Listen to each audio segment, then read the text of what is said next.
Ladies and gentlemen, it all comes down to the final game of the season. Will we taste victory or, unfortunately, the defeat? But before we get into that one, let me introduce you to my co-host. First, we got the main man, Richard. How are you doing today, man?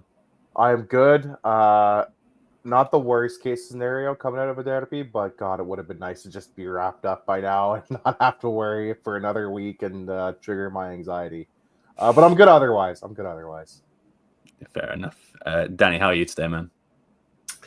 I'm good. I'm slowly recovering from so during the game, my ears started bleeding because I had to listen to BTV, the commentators, everything going around with them.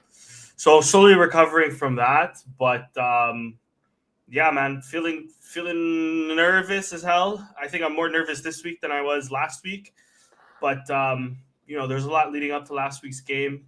A lot of paint being spilled on their side, on our Lion. I just hope that this time, or that come Saturday, we paint Lisbon, Portugal, and really the rest of the world green to make up for that. So, but yeah, excited to pod, boys.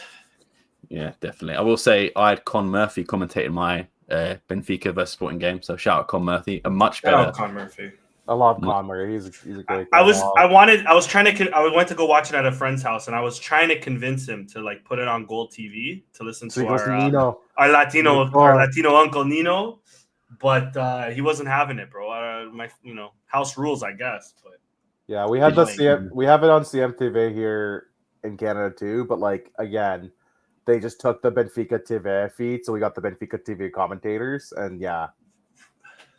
Not ideal. It took me. I was today years old when I realized that's the guy who used to always commentate the Seleção games on RTP.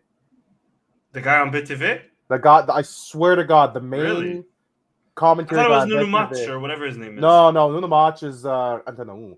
But he used to the guy for the Benfica. Whoever does the Benfica TV commentary. This is a sidebar, but we're here now. I am almost positive. I am dead positive that he used to do the commentary for RTP growing up when they used to show like games at RTP Internacional and stuff. That was the Seleção commentator when RTP had the games. Because his voice, like this guy's voice, I've heard this voice before, but not just on Benfica TV. I've heard it in another medium on another platform. This guy got demoted, is what you're saying. God, yeah, damn. he took a huge demotion. Damn, bro. And, I'm sure his pockets didn't take a demotion. Yeah, probably not. You know what? It's only money. Someone will print for what he does, he's doing a great job. Yeah, for what he's getting paid to do, fair enough. I hate it.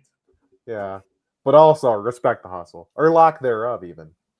Yeah, facts. Unfortunately, no Chris today. Make sure you follow me. Follow me there. Most importantly, follow all things Alvalade on all social media and podcast platforms. Let's get into the game then. It was a very not one for the weak heart, this one, for either team, I suppose, but it was 1-1 draw. Let me read you through the lineups for both teams as followed. In goal, you got Rui Silva, Eduardo Quaresma, Inacio, Diamonde, Hjulman, De Bast, Maxi, Jenny, Trincao, Pedro Gonzalez, and Yocres. Off the bench came Morita, Giovanni Kenda, Mateus Reis, St. Just, and Conrad Harder.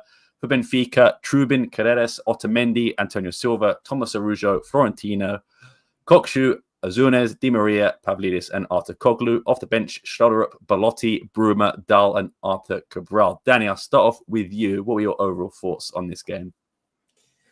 Yeah. First and foremost, I think we can't escape this game without talking about the ref. I think he was so bad that both teams feel like they got robbed. And I think there's cases for both teams, don't get me wrong. I mean, typically we have a Benfica fan on here. I mean, I'm kind of glad they're not on here because I think the tears would have been far too much for me to overcome today. Because I think we have a bit more to complain about than they do, but they definitely have their complaints and valid. I mean, the game started off perfectly.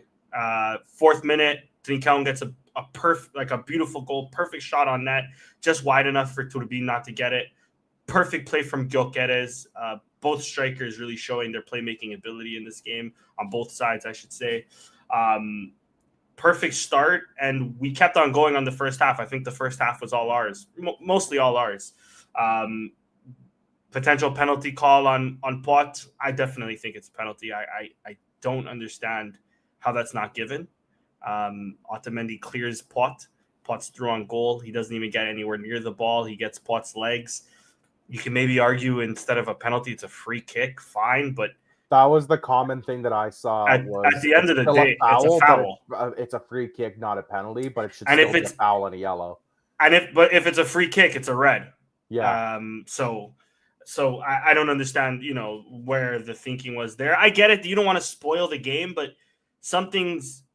it's not spoiling it. It's calling it right. And I think it's a clear foul there. And potentially we see Otamendi getting the red. Go to the other side. The Bast is definitely pushing Otamendi. There's no doubt about it. His arms are out. But if you kind of look at the whole play, I've noticed one thing this year is Benfiquistas, and we're all guilty of it a bit as well. Don't get me wrong, but I feel like it's been a lot. Maybe my Twitter, Elon's just cooked it, so I only really see it coming from the lunch.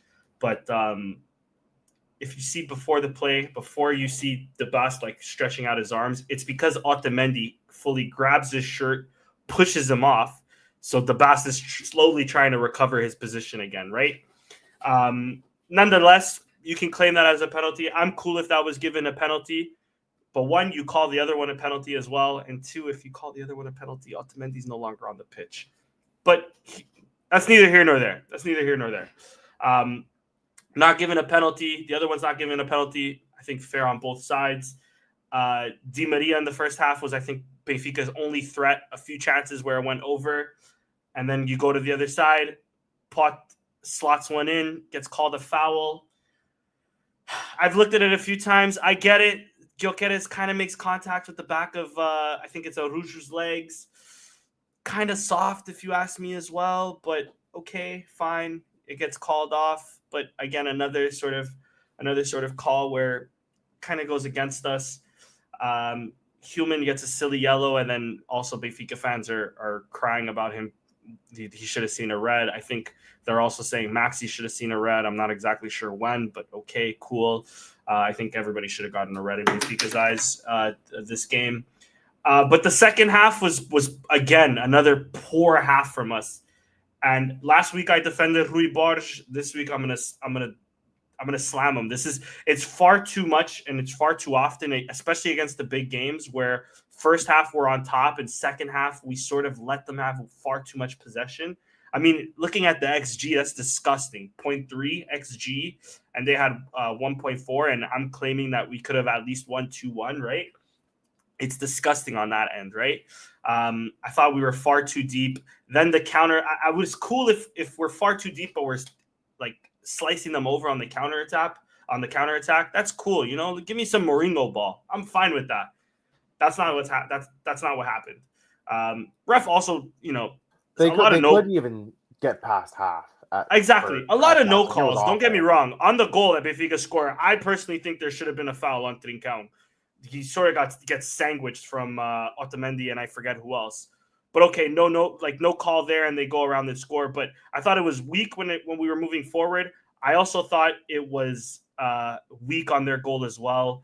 A lot of slipping and sliding. I think it was you that mentioned it on Twitter. It's a lot of sliding that's been going on. I don't know who needs to reinforce the cleats here, but something needs to be done because a lot of them are slipping and sliding. And we mustn't forget it wasn't even raining. So what the hell are you sunny for? It was a perfect. I was worried there, Rich. It was a picture perfect day for football. Beautiful day. It was. You Beautiful could day. not have prayed to the gods themselves for better weather. It was and you can't even say maybe Benfica watered the grass too much because they were up all the time. They were fine. Maybe they did on the other pitch, but I'm not sure. Well, yeah, but on their goal, two players slip. Morita is on his knee as if he's proposing to Pavlidis in this play. I don't understand what that defensive play is there for Morita. Morita has been garbage. I want to say the whole season. I know he's been injured, but I'll especially focusing in on since Amorim's left. Morita has been garbage. It's weird as well. From that position, Pavlidis is not going to shoot. He'd be stupid to shoot from there. So I don't know why Morita goes. Why are you on your knee? I don't understand that too. And then it's just a simple free pass. One thing I forgot to mention in the first half, and this is where I want to kind of conclude it.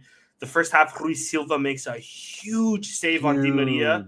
Huge save on Di Maria. I think for everything we can complain about the administration that they didn't do in January, and I think it was a lot personally, one thing that they hit spot on, and if we end up winning next week and winning this league, not next week, but if we end up winning Saturday and winning this league, a lot of it is credit to Rui Silva because he steadied the ship. He's played pretty much every single game since coming in, except for 2 Champions League games. I think he didn't play. Yeah, he was not. Taça Portugal games he played made us secure. If Israel's in net, we're losing this game, point blank, period. And that's why I'm kind of surprised that goal point didn't give him. If Israel's in net, we might be fighting for Guimarães for like that Conference League spot. Exactly. We're battling with the scrubs of Braga and Porto for third place right now. So yeah, and on Andrew's point, sorry, this is actually my last point. On Andrew's point, I think Di Maria coming off was I was a little surprised. He was their biggest goal threat, like I said, in the first half, and Sheldon, who came in and is this big promising player, sort of fluffed the chance right at the end. And I mean, listen, if I heard there's a lot of Sporting fans that want him to come to Sporting, I will take him. Don't get me wrong. It's kind of does look like a bit like Lady Tarth, but I'll take him. A little Lady Tarth in our midst. But I thought that was silly from Lage, and this will likely go down as the league of who wanted it the most, or not who wanted it the most, the least. Who was the least shit? Who was the worst? Because you can look at, especially between these two teams, like I don't want to paint this picture of Rui Borges just yet. I still like him. I still think there's a manager there, but there's 2 coaches there that are lacking his in-game management. His in-game management leaves a lot to be desired, I think. And mind you, we complained about Ruben Amorim with his in-game management a lot for a few seasons too. So it could come out of this all right. And this time next year, we're playing his system and we're playing better. And I'm also not like totally against this position, because at the end of the day, we're only conceding 1 goal, maybe 2 goals in these big games. But against Porto and Benfica, it's the 1 goal. It's the way they concede. It's the way we're too deep. Exactly. It's the way they concede, and it's the lack of initiative to really win the game that's kind of like leaving the sour taste in my mouth in the big games. I think in the small games, even if we're not getting enough shots on net, we're still dominating and controlling possession like we did last week. So it's tough. It's tough to say. I mean, Rui Borges has to stay, win or lose this season. He has to stay. But because who's your option if he doesn't stay, right? Like I think Ian Cathro. Ian Cathro would be my guy. I don't think he's the coach long term. Personally, I think I'm with you, Danny. I think him coming into the storm that was in December, having the injury crisis they did, that like you can't. There's stuff that went wrong this season. You can't pin on him. You can pin stuff like game management for sure, though. I think his game management has been poor. I don't think he's as good a motivator as Ruben Amorim maybe was. But he's still a leader. I still also think on Ruben Amorim, he's still the leader that we needed. At the end of the day, we win next week and we win this league. It's all forgotten. No, it's not even all forgotten. It's because within 2 or 3 days' notice, he beat Benfica 1-0. Yeah. That is the biggest reason why we win this league, because we'll be tied on points, because Benfica is going to beat Braga. They're going to beat Braga. We'll have the 7-0. Head-to-head. I'm telling you now. We'll still have the head-to-head, and it's because I just want to point out, Mr. Nevis Sr. in this house, when I said, what's going to happen? After the games were all said and done, I said, well, what's going to happen next week? He goes, Sporting's going to win. I said, okay, well, that's good. He goes, but Benfica's going to lose. And then Braga proceeded to lose to Firenze. I said, really? This Super Braga is going to beat Benfica next week, eh? Yeah. I mean, he's been pretty bang on with a lot of his prognostications this season, so I'm willing to give him the benefit of the doubt. But, man, that's probably the boldest of predictions. Richard, tell your dad I'm putting a parlay on that right now. He needs to reimburse me if it doesn't hit. I'll tell him right away. Hey, man, you gotta my boy, my friend Danny Saldana has this thing, right? And if he doesn't win, you're gonna have to pay him some. I'll help him withdraw from the RSP if he needs it. Some doubloons, dude. You need to pay him something. He doesn't care. He'll take euros. He'll take pounds. He'll take dollars. Just no yen. I'll take yen. I'm not take yen. What about pesos? I'll take it. That was my thoughts. That was my rant on this game, to be honest. All right. Fair enough. Richard, what about your thoughts on this game? A lot similar to Danny's. I thought the start was a dream start. They scored 4 minutes in, And I was like, oh my God, I'm going to leave. I think I alerted about half the neighborhood when they scored. Like, also, I was like running around in my living room. Yeah, dream start. And and I thought the first like 20 minutes, like they easily could have gone out, like you said, Danny, got a second. I don't want to focus too much on the ref stuff because like I just don't want to get into that. It's already been done to death. I do think like the ref was awful all game for both teams. Do you think João Pinheiro, question for the group and for the viewers, do you think João Pinheiro wakes up every day and goes, it's João Pinheiro time? Because I'm sure he does. He thinks people pay to watch him at these games. He was just awful. Yeah. What's weird though, he was bad, but he wasn't as like self-centered as he was when we last played Porto. That was like crime. That was like criminal behavior. Yeah, you know what it felt like? It felt like every call that was being made, or not made, it was like he was flipping a coin on whether to call or not. It was like every 50-50, he was just undecided until after the fact. It was like, dude, like just make the call and be done with it. Like, figure it out. Like, it was just, he was bad all around. That being said, like, I thought, like, for most of the first half, I thought we played pretty well. And we did well to kind of contain them and keep them kind of limited. Where outside of the one, like you pointed, Danny, the Rui Silva one, where he comes out of his crease, palms it away. Second half, they folded like a house of cards. They were so bad. They couldn't get out of their own half. They couldn't string two passes together. You could see the goal coming. It was just a matter of when. It really was just, it wasn't a matter of if, it was a matter of when. And as soon as the goal went in, it was just a comedy of errors on defense. I don't know what Diamante's doing. I don't know what Morita's doing. I don't know what any of them were doing because I don't think they knew what they were doing. It was just disastrous. The fact that they kind of held it down after the fact and kind of limited Benfica from that point on, they didn't really sniff goal. It wasn't really a great, exciting game. There wasn't a lot of chances for either team. Like, our XG is 0.3, which is honestly kind of fair because we were dog shit. I thought Benfica's is like 1.4 might be a little high, but not crazy high. Like, they definitely had, I think, the better chances. They definitely had more chances. It wasn't until the subs came on where I felt like a difference was starting to me. Like, St. Juice came on, Harder came on. I thought Mateus Reis entered well. Kenda, I did not think played a great game when he came on. I was very let down by him. And then it felt like the last 10 minutes, we kind of started to push forward again and start attacking to try to get something, but it was just not enough. We were playing cruiser ball a bit. We still couldn't really string together enough passes to get something to break them down. It was just kind of a disorganized team after the first, 25, 30 minutes. You could just see it kind of going downhill. And I said it at the start, I'll take a draw, but a win would have been so much nicer because now we go into the last game against Guimarães and it's in our hands, but it's not because like this is Sporting Clube de Portugal. It's up in the air. Like, we have fumbled worse bags than this. So this is an easy bag to fumble for us. I thought Jokeres was okay. He just couldn't get any service. Like, when he did get service, he was fine. But they tried to default to Jokeres too many times and it hurt the game. There was at least three points on an attack or counterattack where there was a pass that made so much more sense to progress the ball forward, but they would just default to Jokeres, and it just killed their attacks. I thought DeBas should have stayed in a bit longer. I wasn't upset at Morita coming in. I was just upset at when he came in. I thought DeBas should have stayed in longer. Pot should have come out sooner. I would also argue Trincao probably should have come out sooner in this game. That was kind of my gripe with the substitutions. And of course, Hillman got there. We all knew it was coming, the yellow card.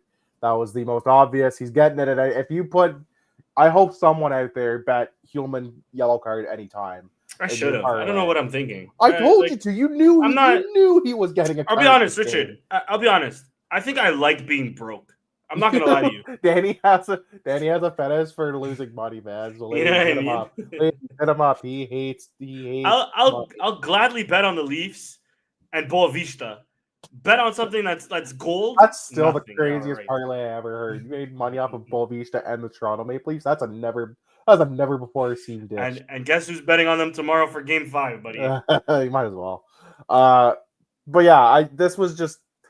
I don't agree. I don't disagree with any of the substitutes per se. I just disagreed with when he made them. I thought like Pot should have come out, Trincao should have come out sooner. I thought DeBosch should have stayed in.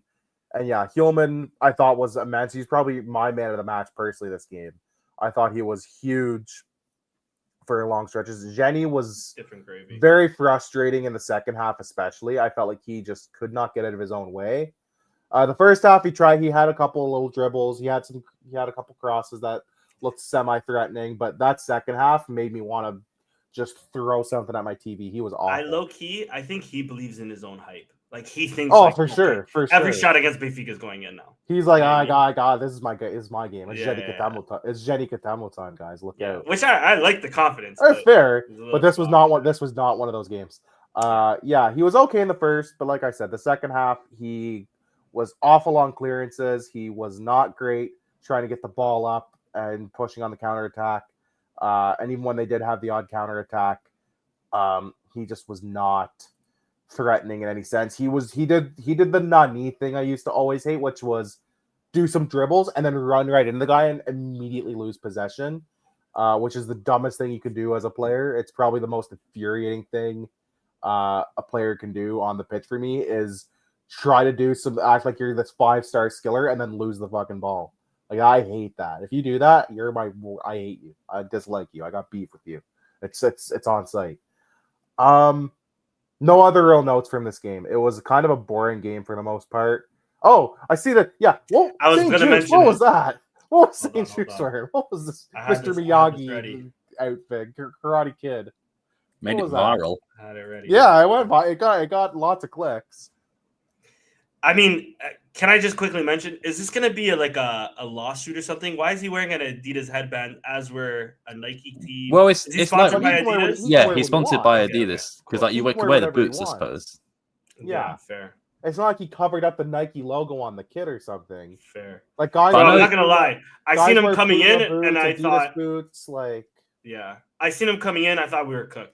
Because what the fuck is that? I was convinced like I thought this was a harbinger of doom. To be honest with you, I agree. Yeah, I thought he left it on by accident. Like, I thought he was just coming on and forgot he had it on. I was, oh shit. Yeah. I saw St. Jude's coming on with this Mr. Miyagi looking aura thing, and I was like, oh, but this is a harbinger of doom. This is how it is. This is how it ends with cruel irony. But it wasn't. He was just okay when he came on. Didn't do anything really spectacular. But yeah, we move. We should be hearing kit news, by the way. Speaking of kits and Nike and stuff, we should be getting leaks soon. This is that time of year. But yeah, that's it. That's it for me. I have nothing really to add to this game.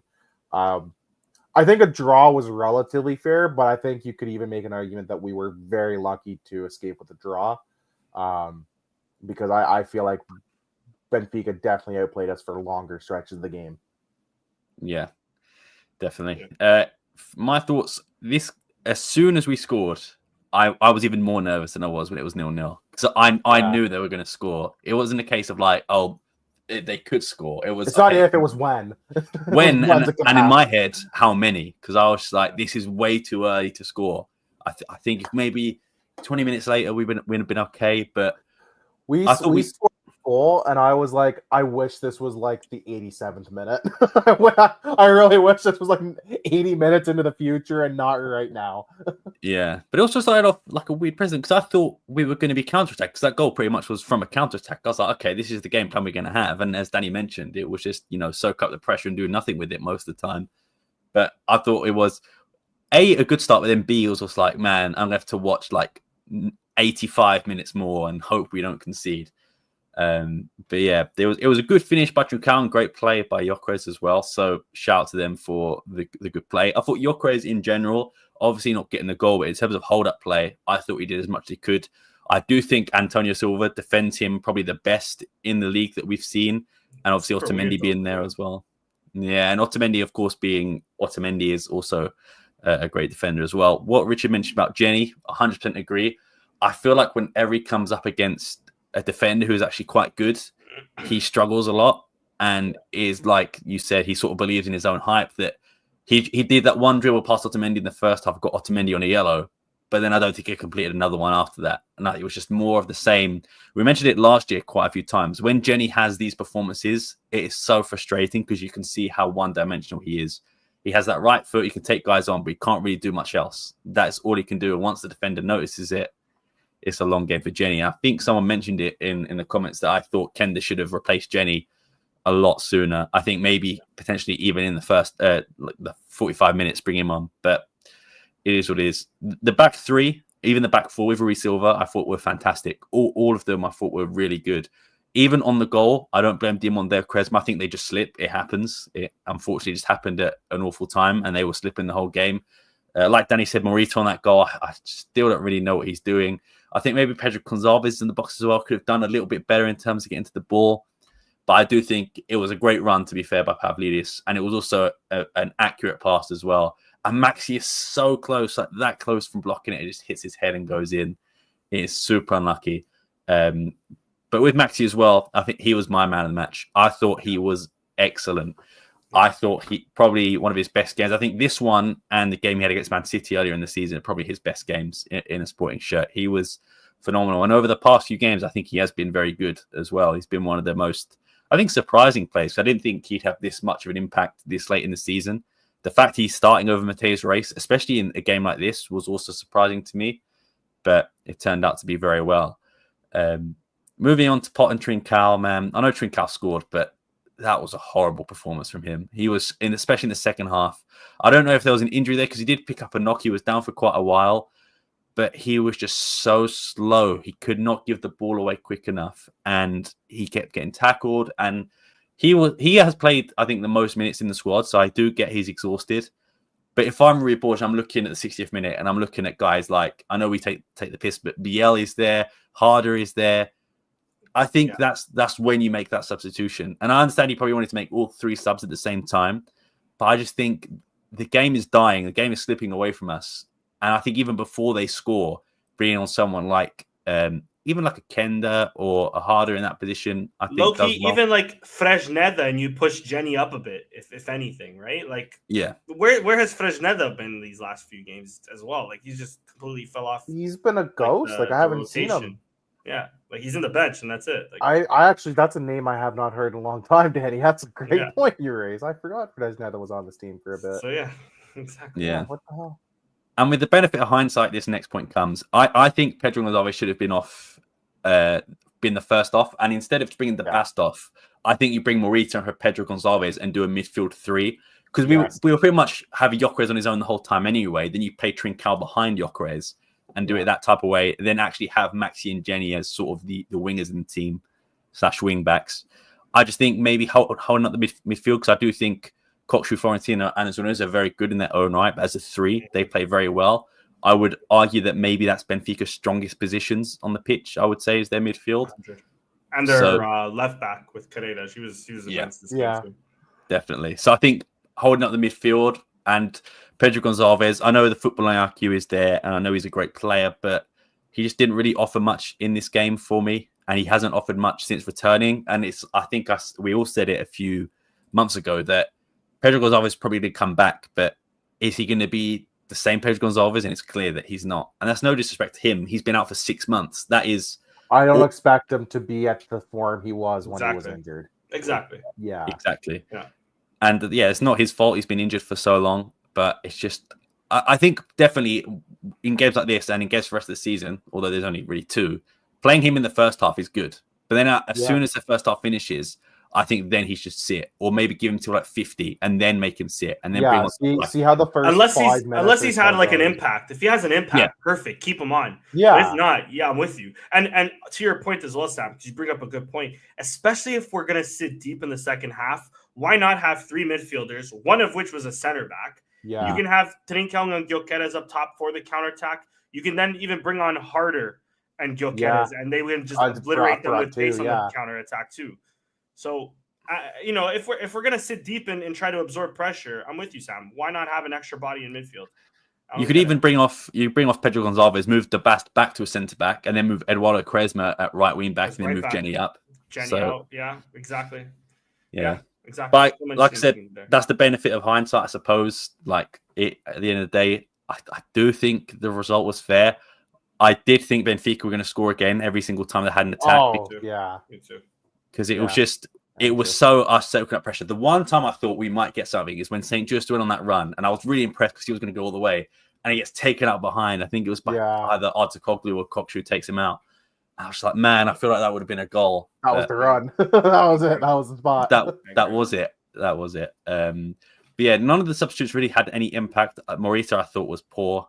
Like Danny said, I've not really rated him since he's come back from injury.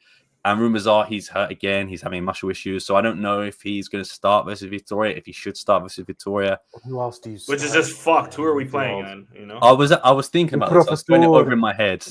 I think if you play either Inacio or Mateus Reis in the middle, because usually it would be Esgaio in the middle sometimes. But he got a red. Exactly. Damn it! Did Esgaio get a red? Yeah, he got one at the end of the game. I didn't even see that. What a Chad. I think Inacio could play like the best in that role. But obviously then you have two centre backs at holding midfield, which is an issue. But low key, he even has played in midfield. Thing has tried him out. Ruben Amorim played him at midfield. We played more of a back four at that time. But when Ruben Dias when John Stones was playing center defensive mid at City, basically, Ruben Amorim sort of tried out Inacio there, and he did well, to be fair. So I hear that. Or even Quaresma. Quaresma is very good. And even in this game, dribbling the ball, he's really good at his feet under pressure. Quaresma is just poor at passing it for the most part. Even shooting. I mean, I know he got a big goal last week, but he's not. I think it's his final decision making is always the bit that I'm like, because he'll do everything else, and it's like, okay, then what? What happens? And he's gassed far too quick. 90% of the way there, and then it's the 10% of doubt where he's like, I should do this instead. It's like, nope, you should have done your first thought. Yeah, he's also gassed far too quick too. I think I'd rather go with Pot in the middle. You play Trincão, Kenda, Gyökeres up top, and you try to obliterate them as soon as. But the thing is, if you play Pot there, you know he's going to have to come off after 50 anyway. Yeah. Well, so but then if Morita's if you know he's only good for a half anyways, then you might as well just put one or the other and play the other for the second half. That's a good point too. But then you know you're getting 50 minutes out of one and 50 out of the other. You might as well just put one there, leave one on the bench, and then sub one off for the other in the second half. Yeah, I suppose. But then I think just Pedro Gonçalves playing on the wing in a game that is going to be a must-win. I think he has to be there. And I think as well, his fitness is so low and his match fitness is so low. Having him as a midfielder, which he's not even, when he's fully fit and he plays midfield, I'm still like, man, I really don't want to see Pedro Gonçalves there.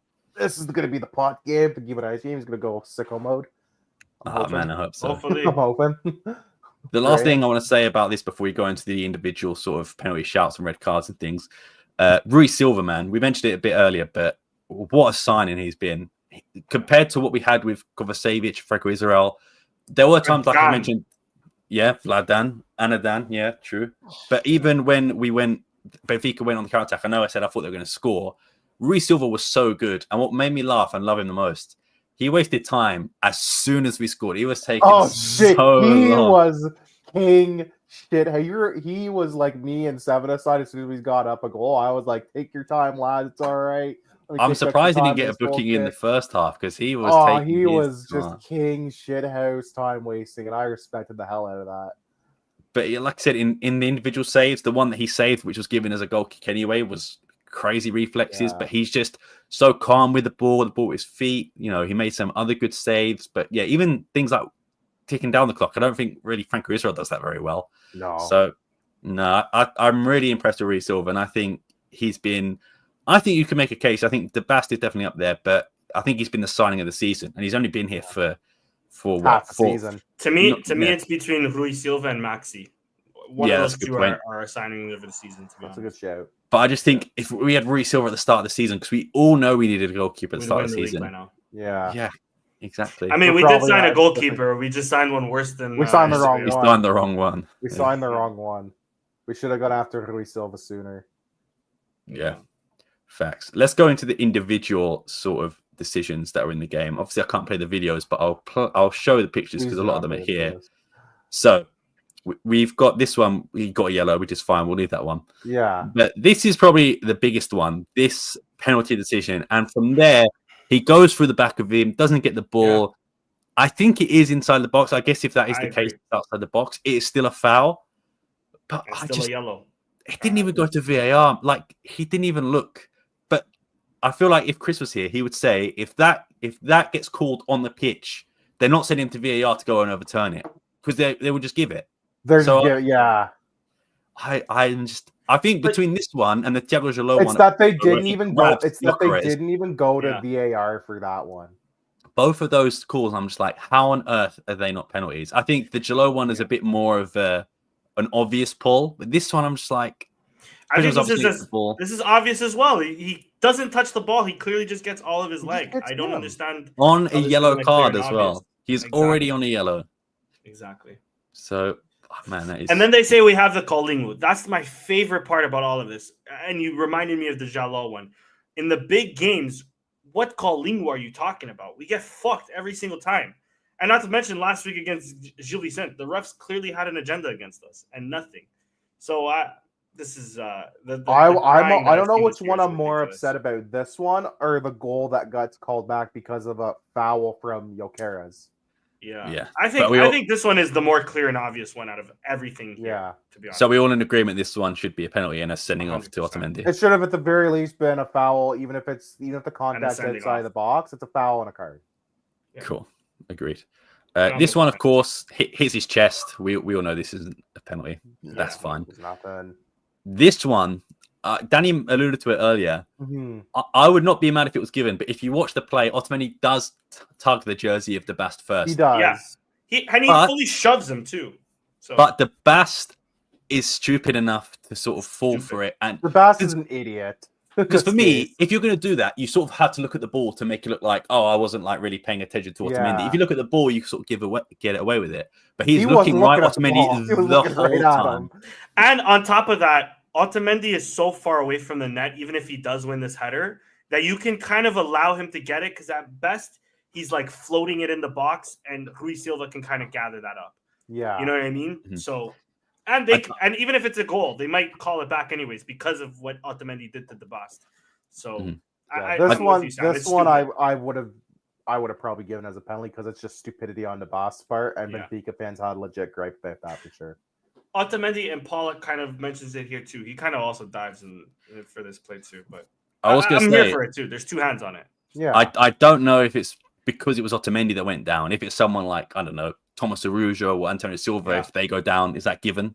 Is it because it's Otamendi? Because Otamendi does have that reputation, right? So exactly, yeah.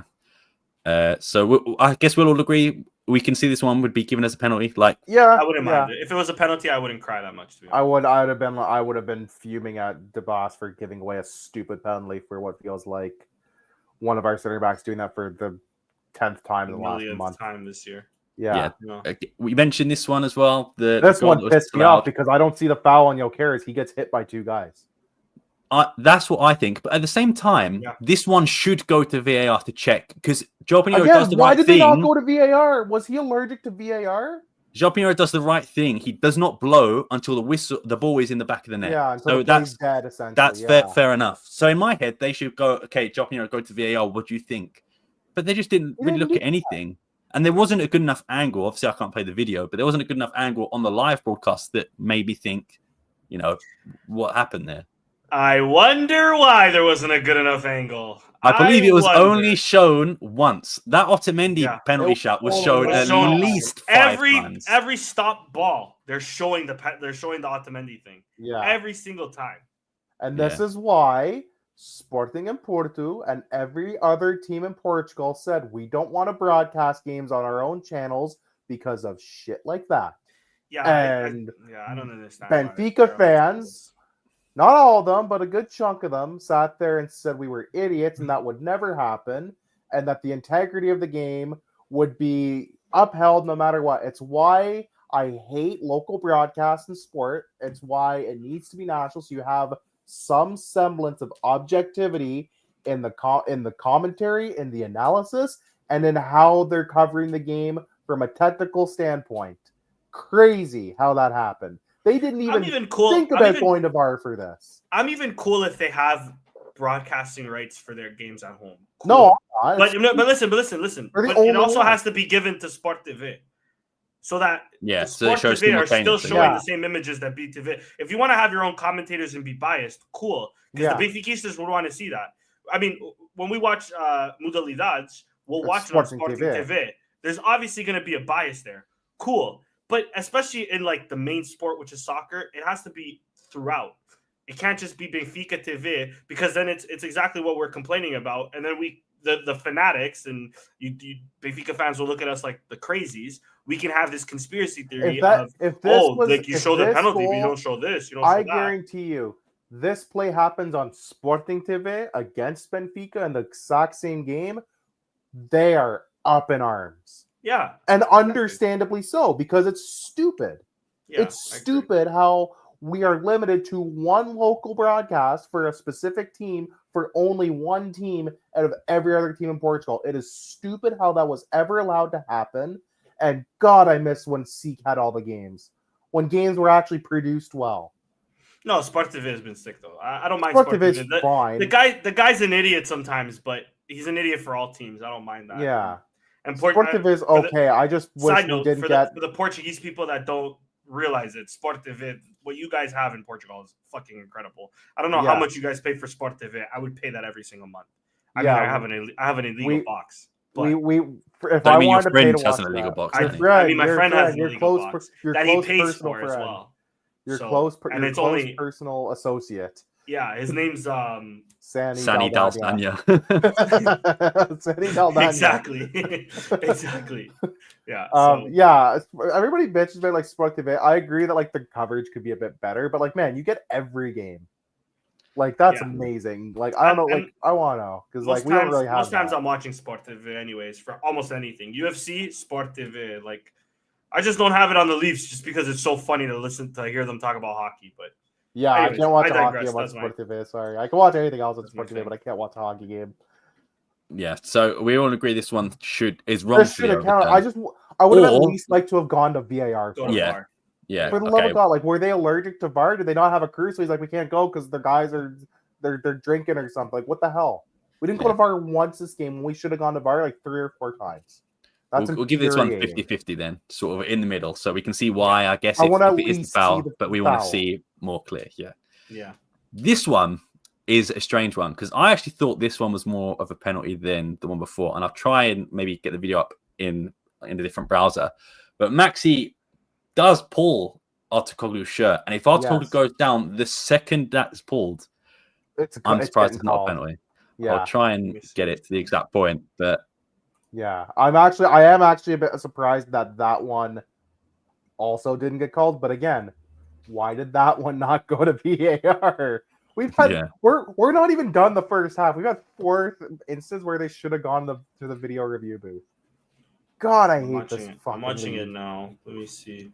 If you watch the but they play on. Let me see. Yeah, that's what I mean. If he goes down straight away, I agree. I think if he goes down right away, they're giving that. Yeah. Or they're at least having a look, but yeah. But at the same time, no, he's grabbing his shirt, but he's not pulling him forward.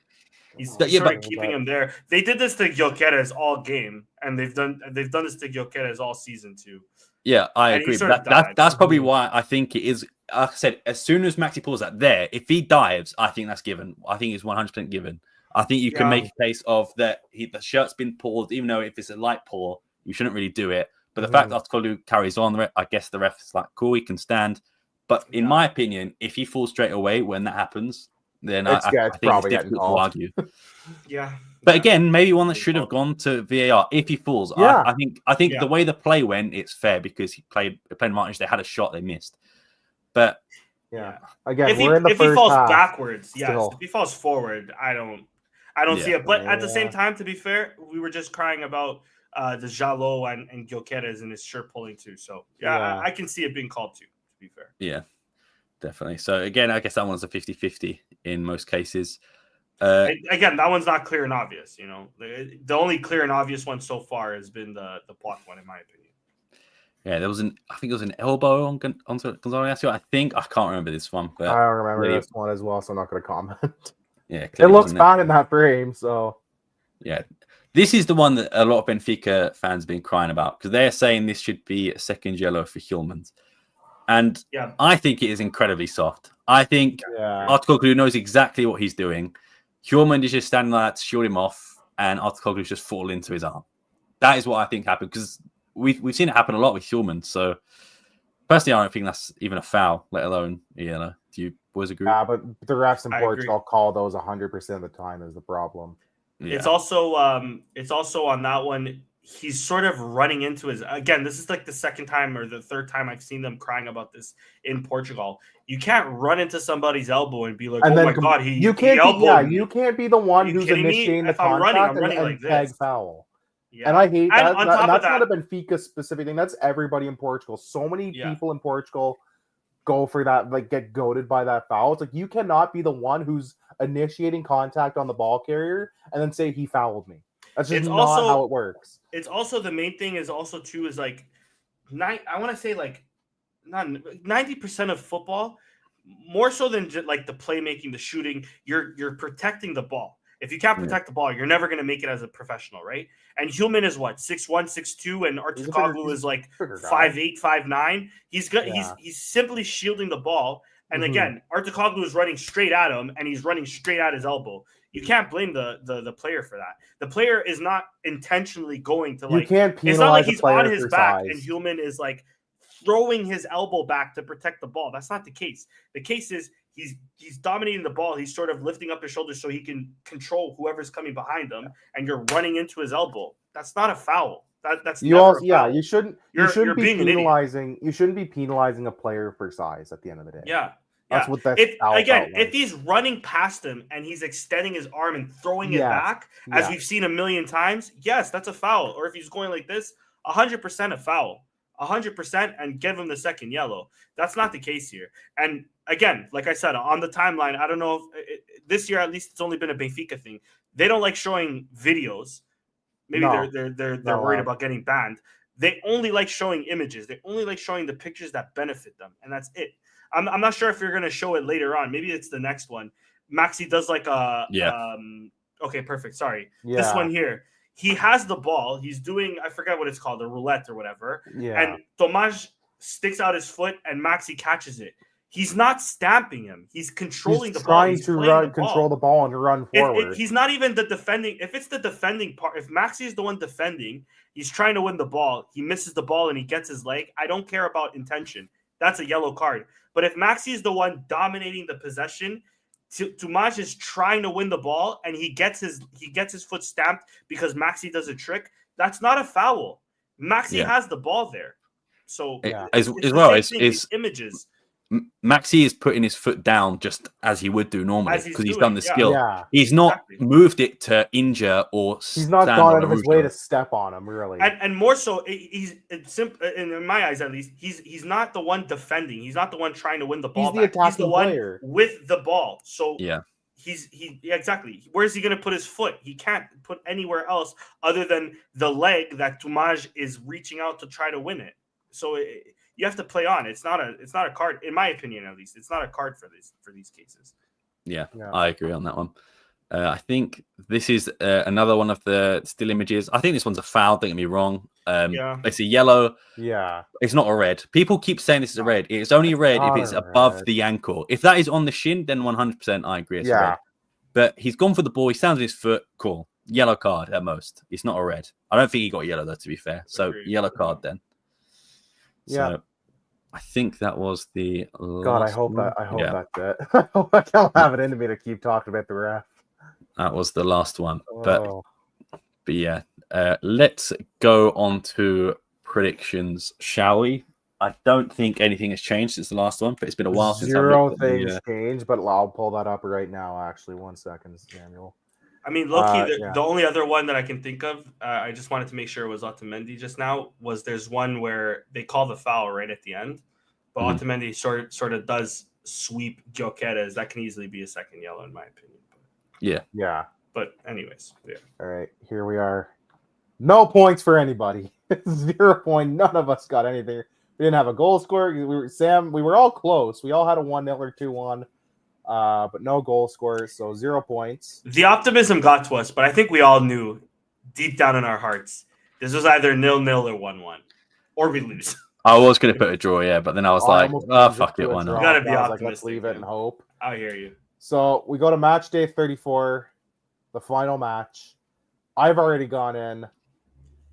Just for before we 2. go with the predictions, can you show the table so we know what to play for on the What final to day? play for. I know there's still So, the cup. There's 2 but more yeah. games, exactly. There's 2 more games. So Chris is at 59.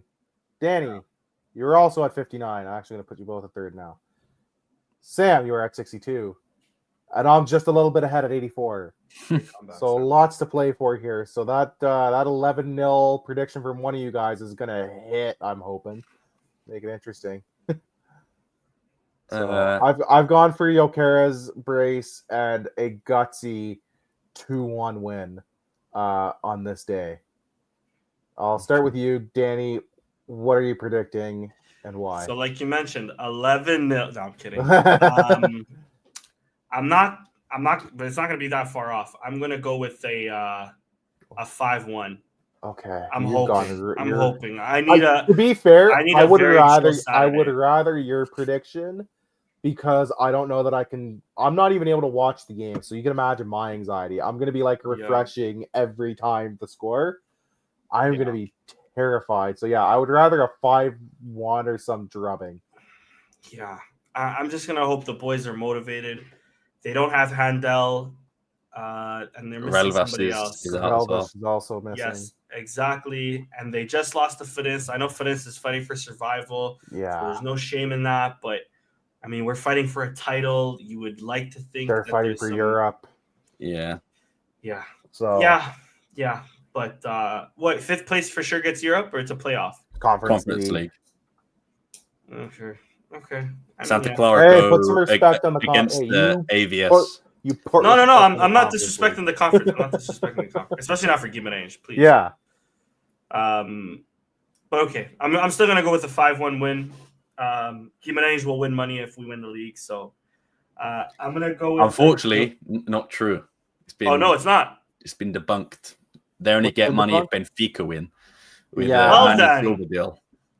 But it's only 1 million, to be fair. I guess it's not that much. But I guess the Guimarães. A million's a million. Guimarães a million, yeah. Exactly.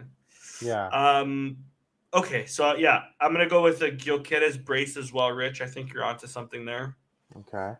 I'm gonna go with a hot goal again. I'm gonna go with a Trincão goal. Hot Trincão, and who else are you thinking? And I'm gonna go with a Gonçalo Inácio to top it off. Inácio. Samuel, who are you picking and why? Just to preference this, I'm going to watch this at the Sporting Cafe in London. Shout out Omar Pereira. I'm so jealous of you. I'm so jealous of you. Yes. I'm gonna be in Quebec City like when this game. Like I'm gonna be just getting into Quebec City because they keep changing the day and the start time. It was supposed to be Sunday, and then they changed it to Saturday. So I'm like, okay, cool. Saturday at 10:30. Okay, cool. I can listen to it on my way up while driving. Nope, it's 1 o'clock. Right when I get into the town, I won't be able to watch it. So yeah. So if you see me there, feel free to say hello, or feel free to buy me a beer. Either two works. Or 5. But I think there's only one score line you've got to go in this game, and that is a Rui Borges 3-1. I knew it. Oh, okay. I almost went for the 3-1 special too, but I thought better of it. And I think goal scorers, I think Gyökeres gets 1. I think Kenda gets 1. Ooh, okay. And I think Trincão gets the other. Interesting. All right. I like it. I'm very nervous for this game, boys. I can't. I don't know what I've been thinking about. It's almost a good. Part of it is like I'm glad I'm not watching this game because I don't know if I'm going to be able to watch this game. Anyway, I'm nervous. The thing is, and I know how we are too, and we're playing at home, so that if it happens, the players will know it right away because the fans will make them know it. Yeah. If Benfica takes an early lead, the anxiety, they will know it, and the anxiety is gonna go. That's the thing. Now, Alvalade is not known for patient crowds. Exactly. Mind you, this team has also shown me that they're resilient this year. Mm-hmm. They weren't worried when they went 2-0 down to Braga. They fought against City. And last week, I personally would think that we were still calm and composed, even against Gil Vicente, even when they shut us out for the most part of that game. So, but at the end of the day, I just turned 30 years old last month. I have been supporting this team for as long as I can remember. If there's anything this team can do, I don't know where this goes. it's fucked this up for us at It home. is fumble the bag at Again. home. Again. Yeah, I am soon to be 28 years old, Danny. I have been supporting Sporting for I would say one of my first years. and I don't want to even mention this, but one of my first memories as a Sporting fan is watching the Europa League final, whatever it's called, at home. So listen, I'm knocking on wood, and I'm hoping it doesn't. Obviously, I'm hoping it doesn't happen. I'm hoping Braga, puts on a fight against Benfica and they draw. At the very least. Braga Shout out Dave Pereira. Braga draws Benfica, we still lose somehow. That'd be even worse. Dave, you're my boy. Nah, we're not losing. I'm telling you now, we're not losing this game. But the other results is what scares me. But I still think we'll go on and win this game. I still seen enough maturity, and to be honest, we deserve this league title. We've been first for far too long, and through the mud too this year. Enough. It was a month. So let's have this one. So. But I'm more nervous for this game than I was for Benfica. Yeah, and I was nervous for Benfica. See the difference between having a human in the team and not having a human in the team. Yeah, I was nervous for Benfica too. I was at 7-a-side on Thursday, and a couple of guys on the team are Sportingistas. I went to the one guy, just like, brother, how you feeling? He goes, I'm nervous. I'm like, brother, I'm terrified of this game on Saturday. Now this game, I'm even more terrified.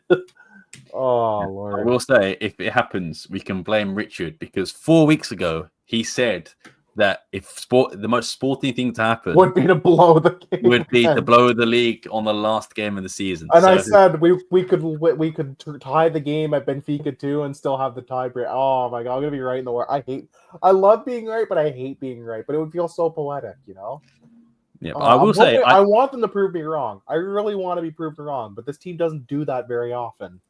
I still think Braga could technically finish third, but hear me out. So there's no tiebreaker, but they need Porto to lose, and they would also need to beat Benfica by 9 goals. So not happening.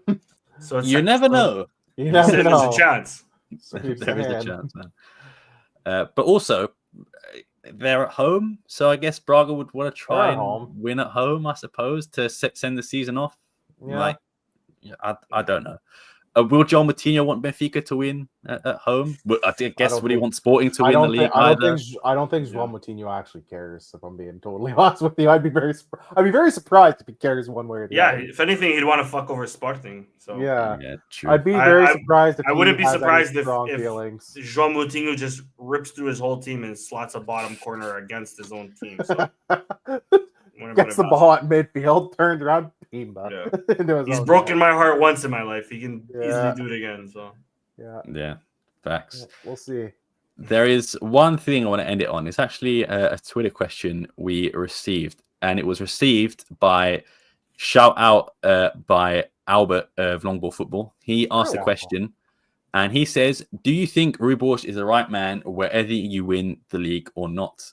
So if I were to say to you right now, Richard, do you think Rui Borges is the right man to lead Sporting next season, or what do you think? It's tough, I lean towards you probably give him a chance to start next season, because it is a little bit unfair to base everything on a half season where so many things were out of his control. I think you give him a chance to be in an environment where he does have control and see what he can do, and giving him a full proper preseason to get more acclimated with the team and to implement whatever system it is that he wants to play, whatever play style he wants to have the team going by. But I think his leash should be short, given some of the performances we've seen. The game management definitely can improve. And like you said, Danny, we did get on Amorim at times for his game management, his substitutions, but I do think that Rui Borges, it seems very evident that they fold in the second half when they get a lead. I lean towards he starts next season, even if unless they monumentally collapse at home and get shit canned in the toss-up. Then you can make the case. But I think if they If they're competitive and it's just like something goes wrong and it's not their day, we'll see. But I think he's probably the man for at least next season, but his lease is going to be short depending on what happens the next week and a half, 2 weeks. Yeah, facts. Danny, what about you? What are your thoughts? Yeah, I'm undecided on this. I'm gonna be honest. I think he's a good leader. I just don't think he's he's not up there in terms of tactician that we've been used to over the last 4 years with Ruben, or even a tactician as Jorge Jesus is. But then what are we going to do if we sack him? We're also going to go for another unproven manager. I'm just saying, Jorge Jesus is out of a job. I knew it. I was going to say that too. Jorge is looking for work. Yeah, I wouldn't even hate Jorge at this point. Fuck it. Why not? Let's go for it. No, you don't want a mercenary as your manager right now. And not only that, you don't want a guy who can maybe win you the league and then fuck you up for the next 4 or 5 years. Look at Benfica. Benfica is still struggling because they had Jorge Jesus. Yeah, I know they won the league with Schmidt, but still, the main thing is like, who do you go for after? I have no idea. Well, like, what's the names out there, right? And the thing is, and Rui Borges, it's not that he's horrible either. He's not a bad manager per se. He did wonderful things at Guimarães. He did wonderful things at Moreirense. I think he can still do wonderful things at Sporting, and I think we'll judge him more so on next year than this year. But I don't know. He's clearly not. I think we were just spoiled because we had and I know he's been struggling at United, and I know there's a chance he can win a European trophy. There's also a very big chance, and I'm leaning towards more this one, that he's also going to be the manager that gives Tottenham their first trophy in decades. Oh God. But that's also we can't. No, you know what? We can't. Harry Kane just won a trophy. We can't have 2 memes ending in like the same week. That's just not allowed. Yeah, but so Eric Dyer also just won a trophy. The football gods got to give us something, man. Like, big up Eric Dyer. But yeah, I hear you. I don't know. I think because we've been so spoiled with Amorim, maybe that's why we feel this way. But he might. Long story short, is he the right man? In terms of what? In terms of him staying the long term, I don't think so. I don't think he's long term. Are we going to win the league next season? Maybe. Maybe we might. I think if we're competing next season, I'm cool with keeping him. Yeah. But if we're 4th by November, which is also a big possibility, he needs to leave. Then you gotta change. Yeah. But at the same time, like this sort of question, I hear Albert, and I mean, I was just complaining about him on the Benfica game and his tactics. Mm-hmm. But at the end of the day, since he's come in terms of the league, we haven't lost the game. We've drawn a lot. We've dropped some points at really dumb times, for sure. But we've also saved some points at times. Yeah, exactly. Like Guimarães, we almost lost that game. I know it was 4-4, and we were up for the most part. It was 3-1 though. We were up 3-1. Yeah, but and then we were down 4-3. That game was also different because Vitória Guimarães were pissed at Rui Borges for leaving, and that was them. Yeah, that was like his 3rd or 4th game in charge. Not even like. I think it was his 2nd. I think it was that's what I said. We beat Benfica, then we tied 4-4, then we went to beat Porto, if I'm not mistaken. So we played Porto in the cup. Yeah. So maybe. Long story short, maybe I don't know. Yeah, I don't know. Because again, I look at a guy like Ian Cathro, and I also think he's another manager who he can easily ruin his career. Yeah, that's what people have said about that. And I just think, is there much of a difference between getting a Rui Borges and getting an Ian Cathro? Both are really unproven coming up. Like Ian Cathro's done well, but like he's done well with Estoril, and he's also not done fantastic in other circumstances as well. So he was almost sacked earlier in the season too. He was like, he didn't win a game. I think people just like Ian Cathro because he's an English guy who speaks better Portuguese than us. He's Scottish. He's Scottish, yeah. He's Scottish. But also, my sincere apologies to the lovely nation of Scotland and its people. that too. But he's also Estoril plays some really good stuff, and Estoril should have gotten a draw against Benfica. Estoril have beaten Porto, if I'm not mistaken. Yeah, I think they've got points. They definitely have points. Did they draw? Did we draw against them, or did we just scrape a win? I can't remember now. I think we scraped a win. So, yeah. Listen, all I want is this time Saturday. I want to announce on Twitter that I'm bi. All right, you can announce that now if you want. Like, be campeón, buddy. Oh, okay. I was saying, no one's stopping you, man. Like, yeah, man, be you. good. Be proud. That was a crazy sentence Hey, yo. from you, man. Be campeón, bro. What are you talking about here?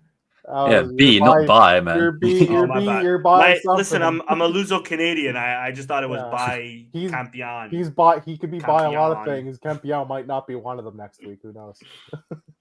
Yeah. Boys, I don't know if we have anything else to say, but we I haven't was mentioned it. I was just gonna say my quick piece on it, and then we. Sorry. No. I have a news after that. Two other things, yeah. No, I was just gonna say that I think probably out of the four of us, I might be the biggest Rui supporter. I would tend to argue I've backed him since the first day, and I think he's done really well. But the only thing is, and obviously I don't want to be negative, if we lose against Benfica, against Vitória Guimarães, and we lose against Benfica and Taça de Portugal, that is 3 finals under Rui Borges that we've lost. Yeah, and fire him. From a perspective of that, I don't know if you can keep him. Obviously, I think he's a good manager, but then you can't argue with what's in front of you, and that is what's happened. I think it would be very difficult to convince a lot of sporting fans, especially the hardcore and the ultras, if to keep him. Really, but I think you'll be hard pressed to do some convincing. But I do think with everything that's gone on, we've had injuries to pretty much a whole starting 11. You can name a player who's had an injury and he's been out for at least a month. But on top of that, next season, Gyökeres is going. The main point of our team, he is the main man. God. There is no doubt about it. We could potentially lose a Diamonde, a Hjulmand. The list goes on. So Morita is probably going to be gone. I know we've been complaining about him. Yeah, but yeah. Another That's name still off, a key player off of midfield. Daniel Bragança is going to still be injured. Nuno Santos is going to come back from injury. We're likely going to keep Pot because of his injury. Is Inácio going? A lot of question marks. Just Gyökeres alone. Like, how do you replace like 50? How do you replace nearly 100 goals in 2 seasons? How do you replace 50 plus goals in 1 year? I'll tell you how in a minute. Well, it'll be easier if the board don't fuck around and actually get a decent price for him and not sell him for 50, 60 million like I'm worried we are. But yeah, but I just don't know if Ruben Amorim is still here and Gyökeres leaves. Like, would he win the league next season? I think maybe, depending on the signings we make, we should potentially lower our expectations for next season in general. 100%. Just because, like I said, Gyökeres, we're losing 100 goals to 50 goals a season, and we're going to lose potentially a main centre back, whether it's going to be Inácio, Diamonde, or both. I think Quaresma will probably say. Yeah. So, I don't know, man. I think it's going to be a tough one. I would personally say, if he does win the league and maybe loses the Taça de Portugal, or even loses the league and wins Taça de Portugal, whichever way, I think that will still keep him in the job. He has to win one of the two, I think. Yeah, if he loses both, then I think it's time to go. But again, I don't think it's entirely his fault. You mentioned the big game management. I agree. I think he's also. I think one of the biggest points we had about him when he first came in is that he was really good in press conferences. The last 3 or 4 weeks, I think he's really lost that a bit. When he came out against Conrad Harder and said the things, even what he said about Vitória Guimarães, saying they got deliberately suspended so they could play against Sporting. I'm just like, why would you give them more ammunition to come at you in a game like this? I just think maybe it's the player mentality talking. Like, that's maybe what you think as a player, not as a manager. But at that same point, you have to remember, he is still very inexperienced. His first job in the first league was last year in Moreirense. This is only his second job in the league. Well, third job technically in the league. Second season anyway in the league. Yeah. So he's still inexperienced. I think he started managing the same time Ruben Amorim was a manager, maybe even a bit later. So he is still an inexperienced manager, and he's going to have to learn. Should it be here? Maybe not. Maybe not. But if next year we're not going for the title anyway, which could be a real possibility, I think Porto are going to have a strong off season. They're going to get a lot of money from the Club World Cup. They're probably going to sell Samu. They've already got, I think, 90 million combined from Galeno and Nico Gonçalves. They're going to have a more defined structure in their playing. Yeah, they're gonna be a bit more. Rodrigo Mora is on fire as well. And I think Mora, and he re-signed as well. Yeah. Listen, I know we're still on Sporting, and I hear you, Sam. I'm actually more so with you than sacking Rui Borges. Again, we just, so long as we compete, I'm fine. I'm telling you boys now, Porto's winning the league next year. I agree. Right. I think so. As horrible as they are this year, they're winning the league next year. They're a team that and this has always been Porto. I feel like they come back so much stronger than the other two of the big three when they've been bad.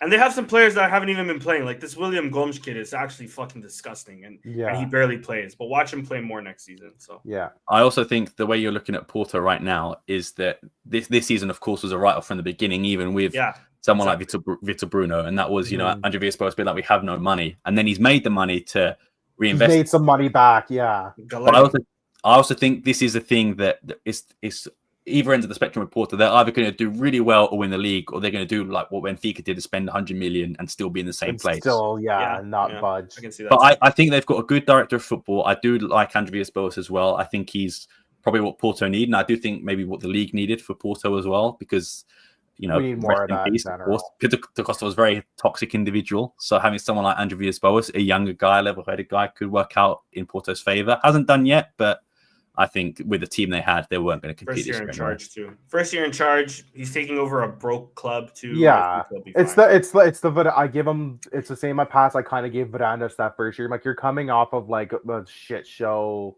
Yeah. You've got no money. The coach is, what it is. The situations are what it is. Like, the first year, you kind of write it off for someone in that position. It's the second and third year after that where you can really start judging them. Yeah, AVP did create the coaching situation, because I know for a fact Costa would have stayed on, and he's a better manager. But I like this Anselmi guy. I'm going to be honest. He took a gamble and it didn't work. It happens. But we've had our gambles. Some of them work, some of them haven't. It happens to everybody in that position. He went with an assistant coach. We decided to go with our U23 manager. Yeah, you could argue that gamble was probably a safer bet. It was a safer bet than João Pereira still. Like, even 100%. This Anselmi guy, it's some courage, but it's like calculated courage. I rate the guy. There's some thought process behind it. The only downside, again, with that Porto fans, and I don't want to give them too much credit either, but one thing that they need to realize is that this guy had to play Stakio as their center back.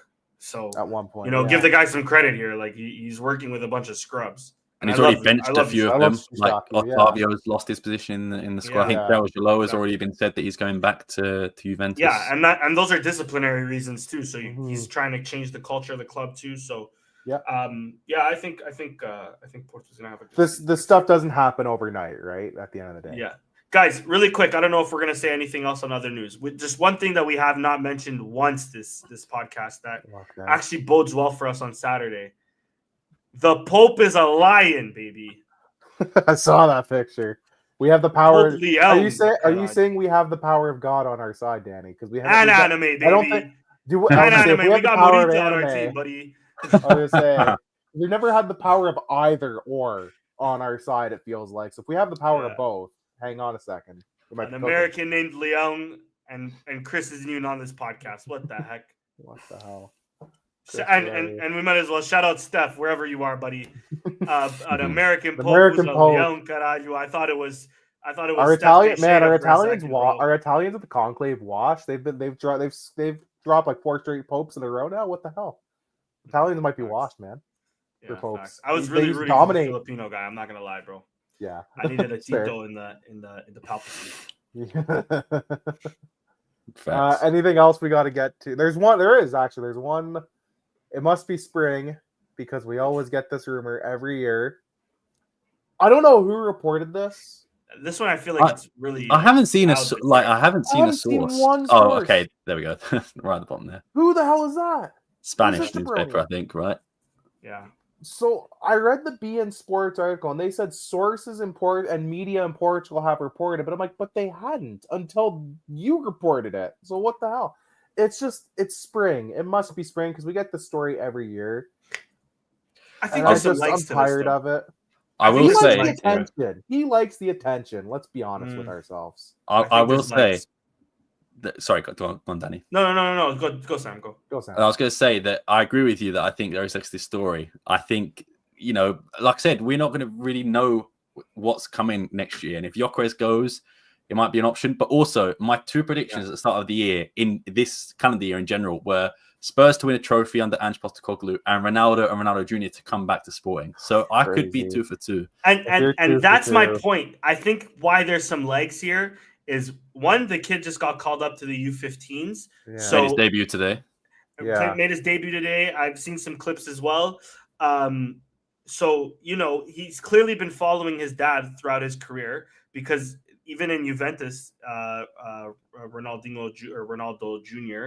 was he had like 100 goals in like the he was U10 tearing it levels up or some at shit like Juve. that. So he's following his dad. So his dad might be like, okay, we got to go to Lisbon because you need to be in the best be in a academy proper in the world, academy. if you don't mind me saying that.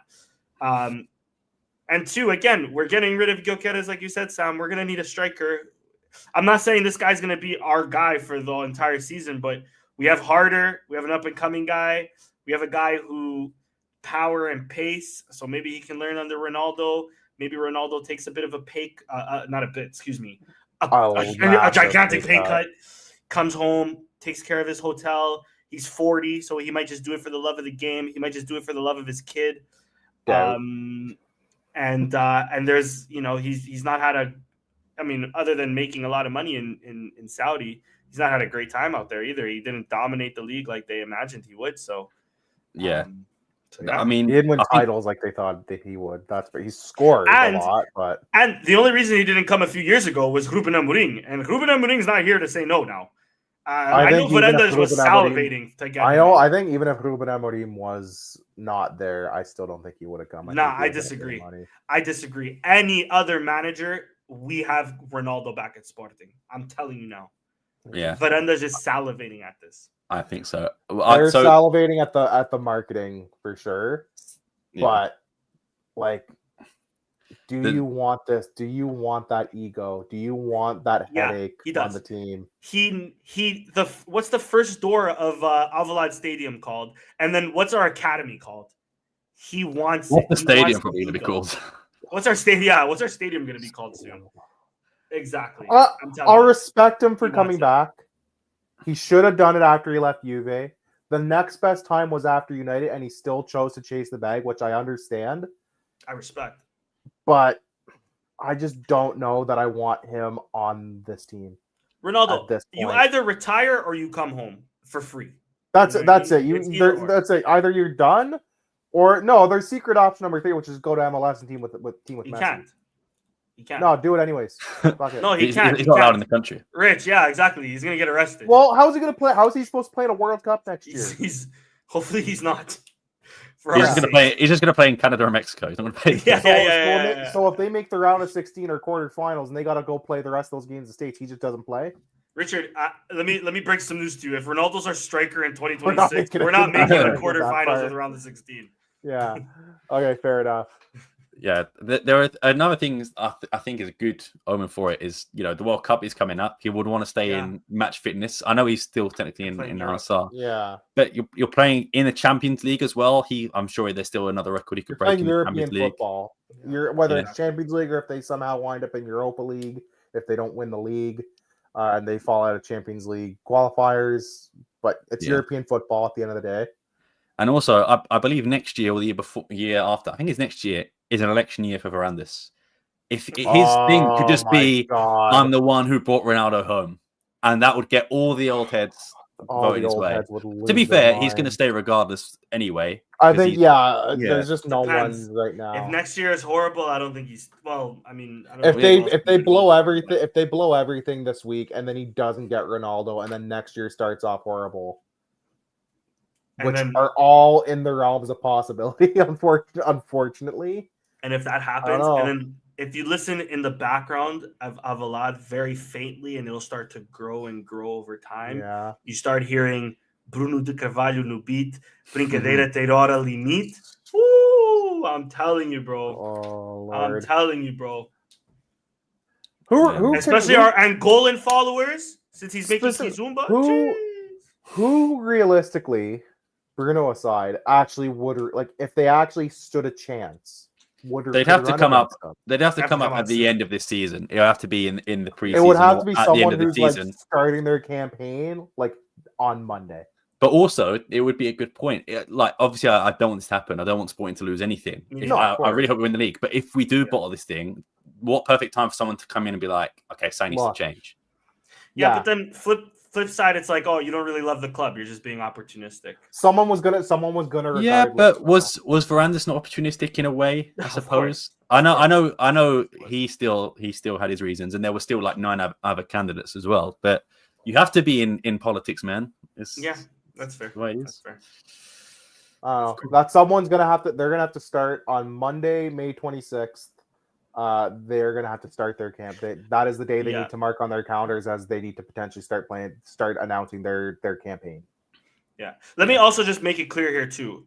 We win the league tomorrow on Saturday, and we win the especially if we win the league.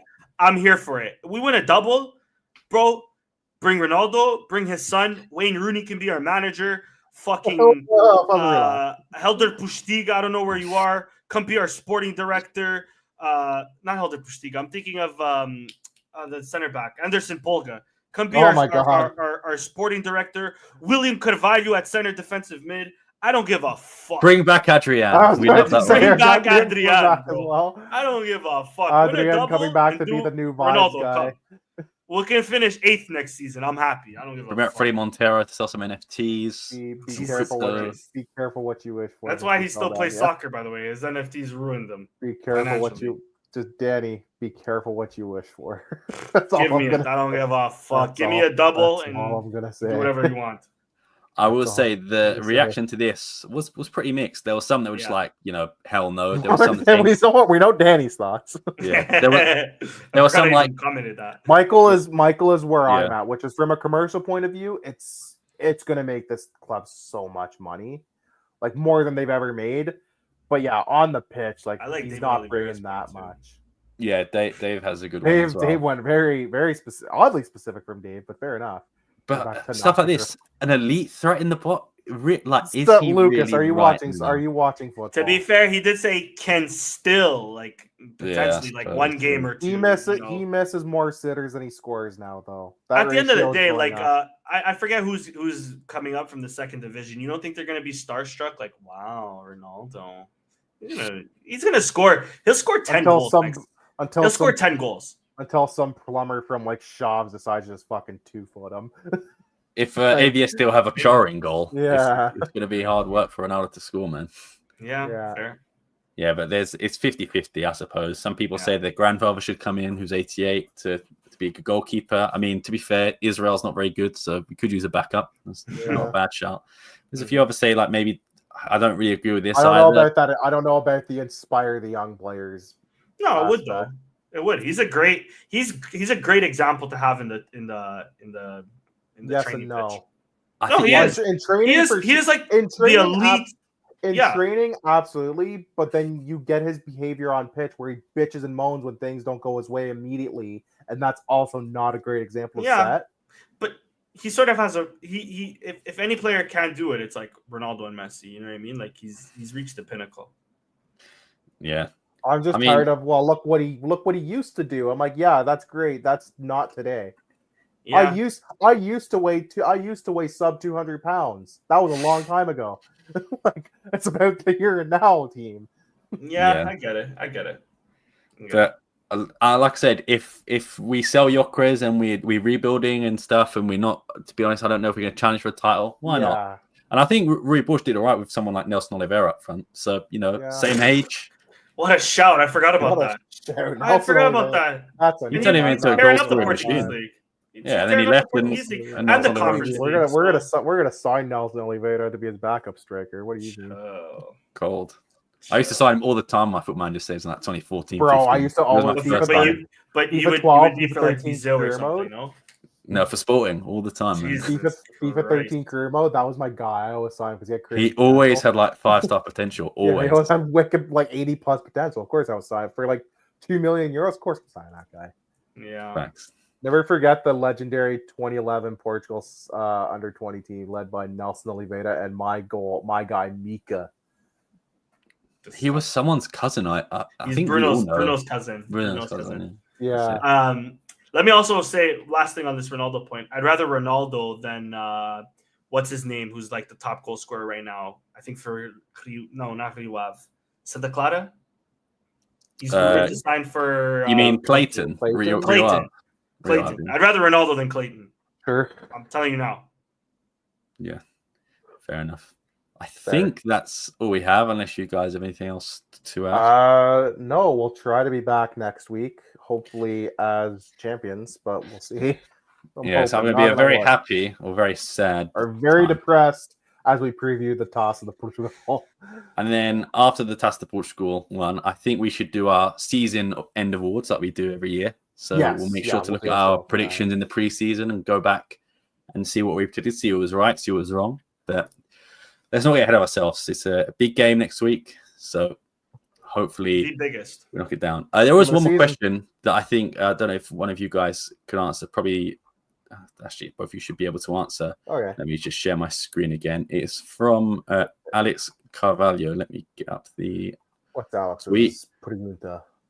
Where are the Sportingistas watching in Toronto? Do I would you guys assume know? Casa. I would assume Sporting Casa. Casa do Sporting. Yeah. It's on DuPont in Symington.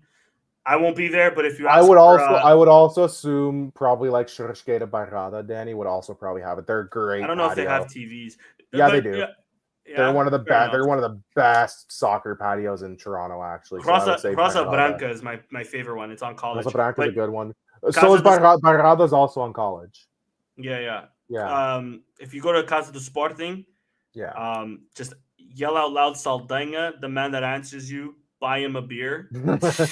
May or may not be my dad, but buy him a beer. Be like, this is where like 20 people would be like, yeah. It's like when you go if my last name was like Silva or like the Cunha or something, I wouldn't say this, but I'm the only Saldanha in the city. Just yell out Saldanha. Yeah, I'm the only Navs in Kingston. We got like 100,000. Like we got so many Silvas, Costas, Da Silvas, Da Costas, Madeiros. Yeah, especially the Costas. The Silvas, I'm like the only. We're like the only Navs in Kingston. Yeah. Those are cool.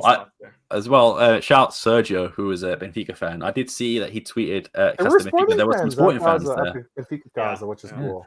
Benfica Casa is also always popping too. I would go there if I wasn't. If I wasn't an enemy. Yeah, I wasn't an enemy for sure. But if I wasn't a hothead and would have told somebody to go fuck themselves that game, I maybe would start swinging. I had an old man too, bro. Just fucking. Yeah.